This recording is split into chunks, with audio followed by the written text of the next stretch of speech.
What's going on, my Fly Happy family? It's your boy Izzy. Welcome if you're new. I wanted to run through some things we were talking about last night with Stephanie White. I kind of got a little busy after the live stream, so I didn't necessarily make a video about the game, but we did have a pretty good conversation about Stephanie White, man. So I wanted to actually make a video about it. We're about to get into it. But before we do that, y'all make sure y'all hit the thumbs up for your boy if you like the content. Don't forget to subscribe to the channel. We're trying to hit 32.6. So if you can help your boy out with that, I highly appreciate it. And don't forget to get in the comment section and let me know what y'all think about this one. Let's get it. All right, so we were talking about a couple things when it came to Stephanie White, right?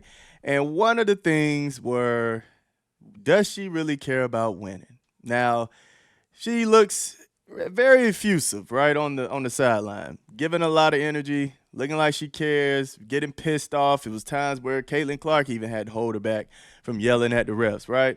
So I would think she wants to win. I don't think she's trying to throw anything. Now, I can admit when it comes to the end of the game, her rotations, her deciding who to play and who not to play, it does make her look a little bit enigmatic, right? You can't necessarily understand what she's doing. I've been saying it for the past couple games where I'm like, man, I'm just not understanding why you're not playing this player, that player. What's up with the rotation? I find myself doing this a whole lot. So at some point, I have to say, yeah, she just has to get out of her own way when it comes to rotations, who you're playing, who we're getting the ball to, when the hot hands are going. These things are kind of confusing. Now, my biggest example would be Chloe Bibby. Now, I've been talking about Chloe Bibby for a good amount of games now, and the thing is, the Dallas game, yes, they lost, but she shot 100% from the three, 80% from the field. Shot 100% from the three, right? And I'm just like, you allowed this person who gave you 11 points last game and shot very efficiently to sit out in a game where you struggled to score in the fourth quarter. Like, if we pay attention to what happened in the fourth quarter, they only had like 3 points going to the 5-minute mark in that quarter. They only had 3 points, while the Mystics had like 11, if I'm not mistaken. So it was like an 11-3 run, and you needed some scoring. You needed some help. But you did not play Chloe Bibby at all through this entire game, right? And granted, we saw what happened when she put Chloe Bibby in the fourth quarter after not playing her the entire game. But I'm just like, you don't bench a player that was shooting that hot. You know what I'm saying? Like, she was shooting extremely well, and you benched her the entire game. What's up with that? What is the cause of that? What is the purpose of that? What happened? Was she injured? What happened? She suited up, so I don't think she was injured. And I'm just confused on, why would you bench a player that is on fire like that? You would hope that that would carry on to the next game and you just see if you can ride her hand again. But instead of doing that, they literally left her off the – I don't know, man. And it's not just her, it's her coaching staff too. Are y'all talking to her about this rotation? Are y'all behind this rotation? Do y'all like this rotation? I don't know the full story. I don't know everything that's going on behind closed doors. But fam, at some point, somebody has to say something about what's going on with the team. Yes, I think she does care about winning. I think she does want to win.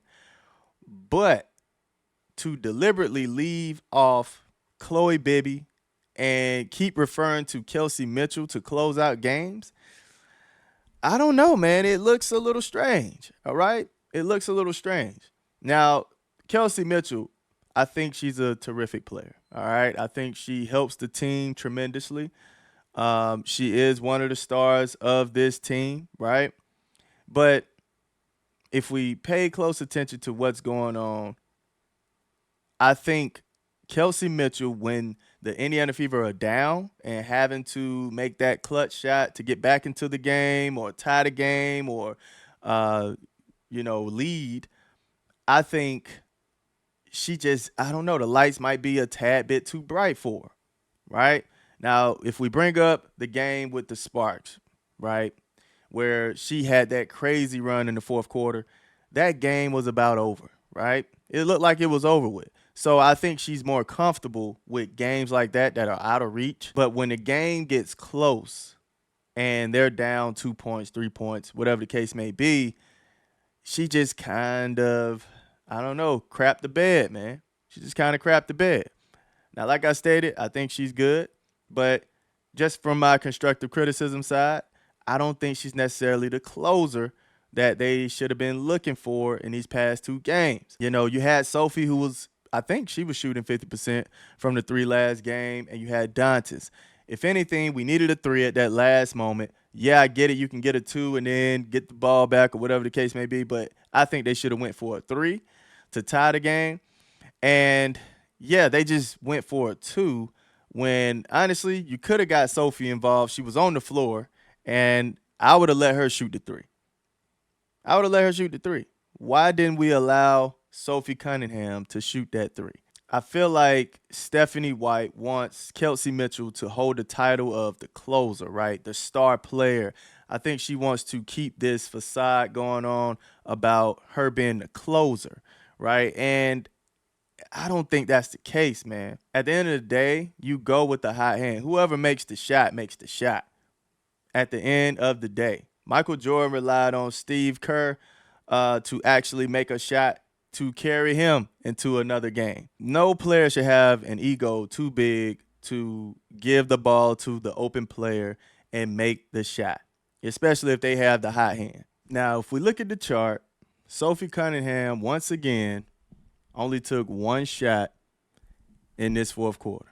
Now, there's been times where she has taken no shots in a full second half.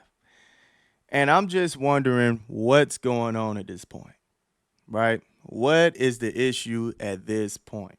Like I stated, you go to the hot hand. Let's look at the Mystics last night, right? The Mystics basically went to Sonia Citron. She put up 5 shots. She had the hot hand, and they allowed her to carry them to the win.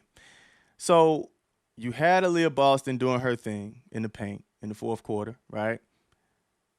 Why didn't you allow Sophie to get off? What is going on? Even Dantas came in. She took one shot.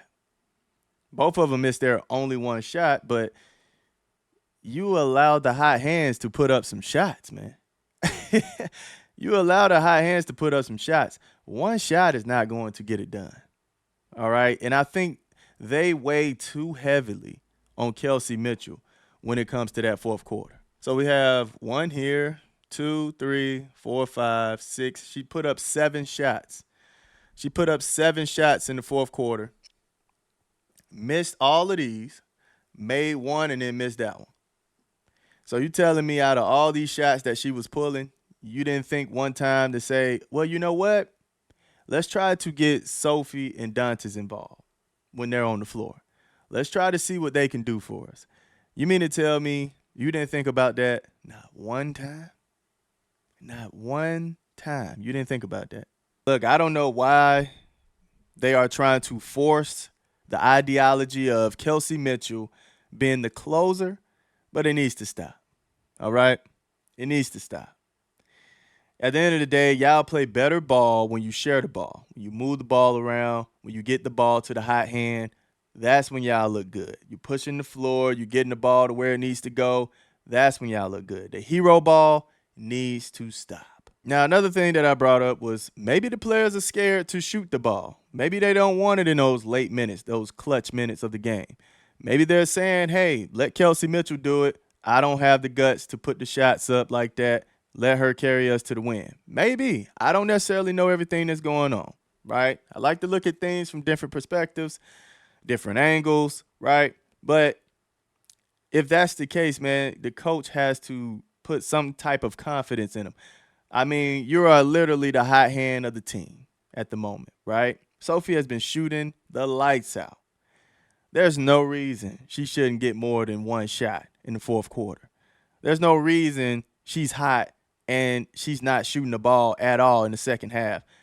Like, what's going on? There's no reason Chloe shouldn't play after having a phenomenal game, although they lost, but having a phenomenal game and doing what she needed to do with the little minutes that she had got, right? There's no reason for these things. Well, that's a little bit what we went over in the live chat that I kind of found very intriguing, right? So I wanted to share that with you guys. Y'all let me know how y'all feel about Stephanie White at this point. Does she need to quit? Do we need a new coach? Do y'all think she'll figure it out? Will she get out of her own way? Let me know in the comment section. I love y'all. Y'all keep it smooth.